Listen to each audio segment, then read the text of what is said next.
Here at Lake Jennings, we were trying to get some trout. My friend Eric here has a customized mini jig that he wants to show us. So I just started tying a bunch of these jigs up. I think I'm gonna call them fuzz heads because they got fuzz around the head.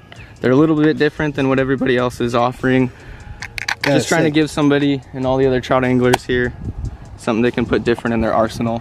Oh yeah, that's the one thing about trout fishing that I like. It's not there's not one bait that's the best. You want a different array of mini jigs, such as what Eric has, to catch these trout. Yeah, exactly. I mean, there might be some days where they're eating plastic jigs, they might be eating little stinger baits, might be eating woolly buggers, or even Pautzke fire bait. Yeah, exactly. Or trout dough. Yeah, we got JIGS on the market, all those other baits that are really great out there, and it's just the trout are kind of picky, and from day to day, depending on the conditions in the sky, the water clarity, whatever it may be, whatever lake you're at. So it's always nice to have something different, and that's what I'm trying to offer here. So what's cool about these is they have this fiber on the back, and it's kind of a buoyant fiber. It gives them a little bit slower of a fall rate. Oh, nice. You can present these jigs in front of the trout a little longer. So yeah, it's all about the fall rate. From the years of experience I've been with trout fishing with the mini jig, it's all about the fall rate. If it falls too fast with the mini jig, then the trout are less likely to bite it versus a slow fall rate. Yeah, exactly. I've noticed that too. And that was one of the things that I was trying to factor into these jigs. That's so cool. So we got like some olive colored ones, some grasshopper colored ones. I call these ones the Bumble Brown. What color are you gonna tie on right now? So the color that I have tied on right now is I call this one the olive or the pimento. Oh, dang. And I got that one tied on right here. It's ready to go, 2-pound test, little ultralight rod. It's like a natural color, seems like. Yeah, I really like natural colors. I mean, I do have a couple of those wacky colored ones, you know, chartreuses and pinks and purples and stuff. But when it comes down to it, if I really had to put my money on trout, I would be picking natural colors. How about it rained recently here in San Diego, so the water is a little bit more murkier? Do you recommend a natural color like that? You know what, honestly, it's kind of, I've heard different stories from different people. I know that when the water's murkier, people like to throw brighter colors, but I think that's more for their purpose. They can see them a little bit easier on their end. They can sight fish the trout. They can see their jig disappear in murky water.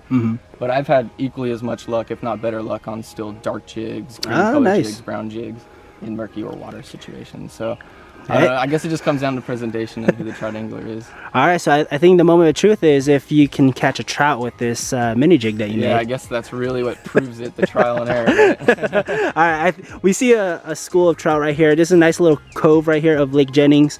Nice little environment for the trout to be. Eric and his friend is gonna go ahead and try to catch some trout. Without further ado, let's go get them. Let's do it. There they are, the school. Eric right here is going to cast his little mini jig right in front of the school. Oh, there it is. Oh, he swiped at that one.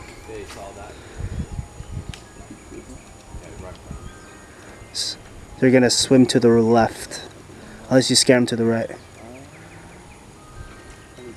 There it is. School right in front of him. Let's get that mini jig. There it is. Oh, he's gonna get it. There it is. There it is, man. That was awesome. That was sick.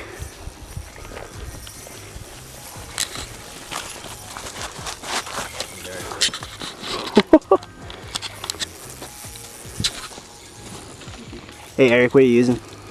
A little mini jig I tied. Yeah? Call them fuzz heads. He swallowed it. Saw that school. Yeah. You're casting right in front of it, right? Yeah, right in front of them. There's a littler one, smaller one, excuse me, going for it. And this big guy decided to take charge and swallow it in front of him.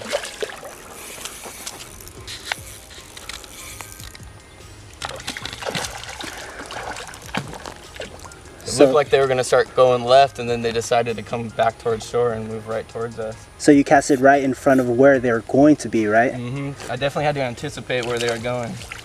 That's awesome. This guy will cooperate real quick. What kind of test line are you using? 2-pound. 2-pound test, huh? Baby him a little bit. There you go. Don't want to horse the fish, and that is a beautiful, nice trout. It's probably like, I don't know, 1.5 pounds.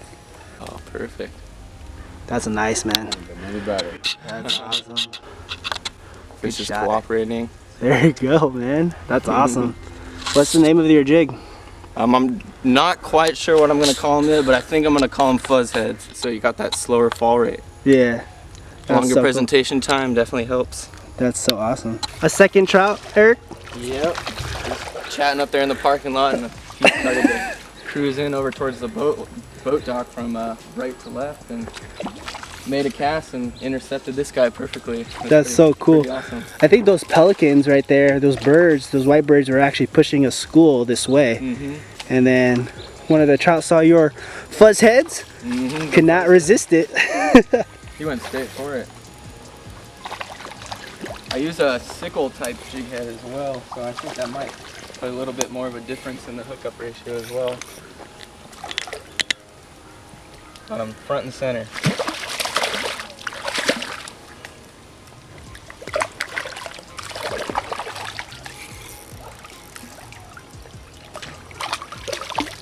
A pelican really wants it. Dude, that trout is beat up. You see it? Scratched. See it? Nice. Let me focus here. That's a good, nice size trout, man. Perfect. That's awesome. Dude, it's beat up. The He is sides? scratched. Dude, look what he gave me. I like here. Look at this. What do you call this one? Yeah, just I really have no name for it, but That's so sick. it's you usually just reverse tube it and you got the open end there, but I was messing around and kind of created something I never thought would happen, which is now you got an air pocket, which now creates more buoyancy. Exactly. And So that's what slower fall rate, right? That's exactly what the trout want. Dope. They want that, and once it gets too heavy and it goes out of their sight, Yep. they're gone. So we'll see what happens with it. We'll get funky with it. Dude, that is so sick. The color, it looks like there's like a little hint of purple. Yeah, a little hit of purple, a little like vein. Yeah. That is sick. Keep it clear like a bait fish. See, that's what's so cool about SoCal trout fishing. You can just be so creative and you can just catch trout with anything you can think of. Yeah, we're just in our friend's lab. We call it the Momentum Lab. Go check us out at Momentum Baits. Eugene? Yep, Hey, what's up, Eugene? He's got tons of yeah. old rubber pores, and just melt them up and dip a nail and make them by the hundreds with your friends. That's so awesome. That's so awesome. That's so cool. To recycle old plastic. Yeah, that's true. Yeah. That's dope. Get a second use out of something.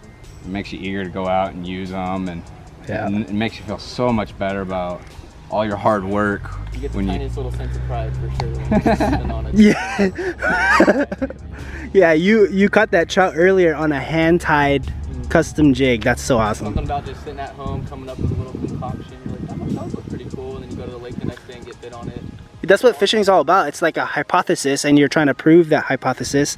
And unless you catch a trout, I certainly made some colors that did not work.